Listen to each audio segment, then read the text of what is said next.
السلام عليكم، عاملين ايه يا شباب؟ حلقة النهاردة هنرد على كل الأسئلة المتعلقة بكرة القدم. ازاي بقى تسافر، ازاي تحترف، هي ازاي تسافر، هي ازاي تحترف، بس يعني لها معنيين، اللي هو ازاي تسافر أصلا وازاي تبدأ رحلة الاحتراف. دي حاجة ودي حاجة، عشان الناس اللي هتقول لي الحاجتين نفس الموضوع. وازاي تلعب في أندية في مصر أصلا، ازاي تبقى لاعب محترف في بلدك. ما هو فيها الاحتراف ده ممكن بره البلد، ممكن جوه البلد. فاهمين حاجه؟ انت تبقى عقليتك لاعب محترف. بس فهنرد على الاسئله الرياضيه النهارده كلها، وعلى حسب بقى انت حابين تبداوا بايه. والاسئله بعد كده اللي عايز يكتب لي سؤال هنزله عندي على الانستجرام في الاسق، وانتوا تكتبوا الاسئله وانا هاجي ارد عليها هنا في حلقه كامله. برضو هنرد على كل اسئلتكم. طبعا انا جاي لي اول سؤال هنا، ازاي العب في نادي؟ هقول لك ازاي تلعب في نادي. مبدئيا كده، عشان تلعب في نادي انت لازم تبدا من سن صغير. لو انت سنك صغير تحت 13 سنه فانت فرصتك مثلا بنسبه 80%.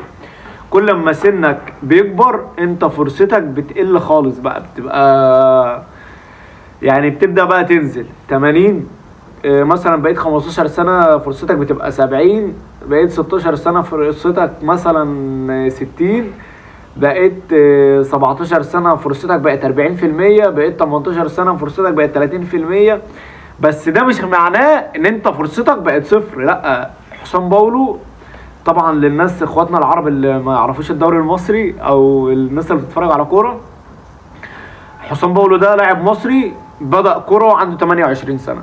فما فيش حاجه اسمها هبدا امتى او ازاي، بس ازاي فرصتك تبقى اعلى. تمام.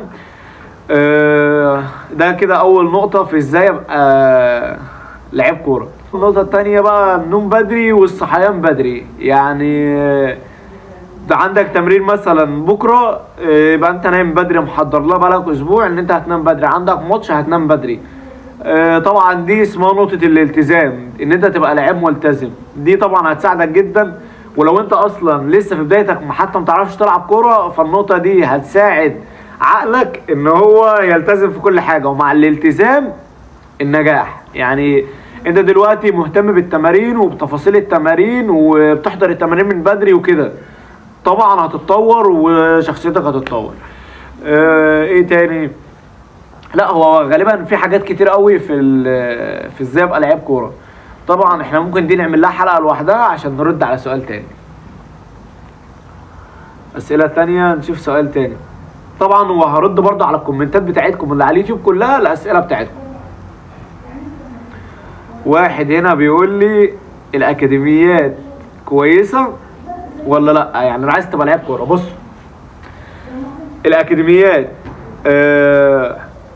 الاكاديميات دي لحد 11 سنه، 12 سنه، 13 سنه بالكتير قوي. تلعب في اكاديميه ممكن عشان تاخد حساسيه الماتشات او حساسيه التمارين وكده. لكن اكاديميه فوق السن ده 13 سنه مثلا، اكتر 14 سنه، 15 سنه، ممكن 14 او 15 سنه، يعني مثلا بنسبه 50-50 ما تروحهاش. لكن نسبه 16 سنه وانت لسه بتلعب في اكاديميه، لا طبعا، لا طبعا. ما الاكاديميه دي للسن الصغير خالص، بتبدا بس ايه، تحسسك وتدخلك في اجواء الماتشات بس. لكن موضوع ان انت مثلا تلعب في اكاديميه لحد 16 سنه، لا طبعا، لا. ممكن تتمرن برايفت بقى 16 سنه، تجيب مدرب شخصي او تتمرن مع مدرب بيمرنك انت مثلا و3 4 بس على الفرديات اللي هي اسمها التمارين البرايفت. بس هنشوف سؤال تاني وربنا يكرم. الحلقه طويله شويه، عارف.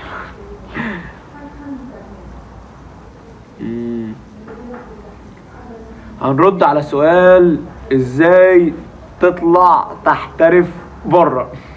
بص يا جماعه، بدايه الاحتراف في حاجه اسمها ان انت وصلت لمرحله ان انت بقيت لعيب جامد. لعيب جامد ازاي؟ اللي هو انت تقدر لو سافرت بره هتتقبل. دي بقى بتعرفها ازاي؟ بتعمل لنفسك حاجه اسمها سي في. السي في ده فيديوهات لنفسك في الملعب. فيديوهات لنفسك في الملعب ازاي؟ يعني مش تروح مثلا ملعب خماسي وتصور، اللي هو الملاعب الصغيره اللي اخواتنا العرب مش عارفين يعني ملعب خماسي، اللي هو الملعب اللي بيلعب فيه 5 ضد 5، الملاعب الصالات، وتصور لنفسك سي في وعايز تطلع تحترف بره. لا طبعا. او تصور نفسك في انت وانت في التمرين وانت جايب صحابك عمال تلم فيهم. لا طبعا، السي في ده ليه حاجات معينه، لان انت تبقى في حكم، لبس الفرقتين متناسق، ماتش اجواء دوري. لا طبعا انت ده السي في ده مش ليك انت كمان، ده السي في ده للنادي اللي هيشوفك بره عشان تسافر له. طبعا الماتشات دي بقى انت لما بتصور نفسك بتشوف نفسك هل انا استحق ان انا اسافر بره، ولو بعت السي في ده لوكيل اعمال. طبعا دي نقطه مهمه برضه، ان انت لازم يبقى معاك او بتشوف وكيل اعمال عشان يسفرك بره. طبعا واحد هيقول لي طب ما انا اقدر اسافر باي طريقه وهناك يختبروني، ممكن برضه، بس هتتعب جامد وهيبقى الموضوع صعب. ما تفتكرش ان السفر بره سهل والدنيا جميله ولذيذه، لا ما فيش الكلام ده خالص. انت هتطلع بره هتلاقي مرمطه، ممكن الانديه ما تقبلكش، يبقى انت ضيعت مستقبلك. لا انت تشوف وكيل مصري، او يعني مش وكيل مصري، اي وكيل يعني، بس يبقى وكيل هياخد الفيديو بتاعك هيوديه للانديه بره، عجبتهم هتسافر، ممكن تسافر على حسابك في الاول، بس بعد كده انت هتاخد فلوس.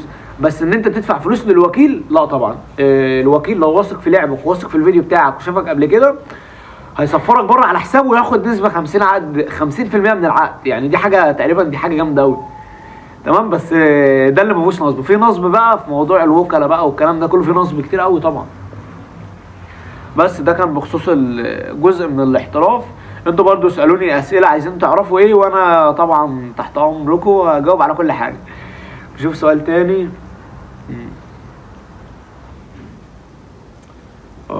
لعيب الكرة بيسهر؟ لا، لعيب الكرة ما بيسهرش، تنام الساعة 10. بس انا طبعا الفترة اللي فاتت دي سهرت جامد بس لازم تهتم يعني. لو انا بتوتر في الملعب تعمل ايه؟ توتر، بص اقول لكم على حاجة. تتوتر في الملعب دي يعني انت قلقان من الفرقة اللي قصادك، خايف تنفذ الحركة المدرب يغلطك، خايف. لا، وانت نازل الملعب ما ينفعش تبقى خايف. تعمل ايه بقى عشان ما تتوترش؟ اقول لك انا. بص، مبدئيا كده وانت نازل الملعب تعمل كده لا دي حته من عندي يعني، بس هتعمل حاجه زي كده، تقرا الفاتحه. لو انت مسلم، لو انت مش مسلم او اي دين، اقرا اللي هي الحاجات الدينيه اللي عندكم اللي هي بتخليك هادي دي. تمام، هتقرا الحاجات دي قبل الماتش. هتقول لنفسك كده في تفكيرك، تعمل كده او تركز، تغمض عينيك، انا لعيب كبير.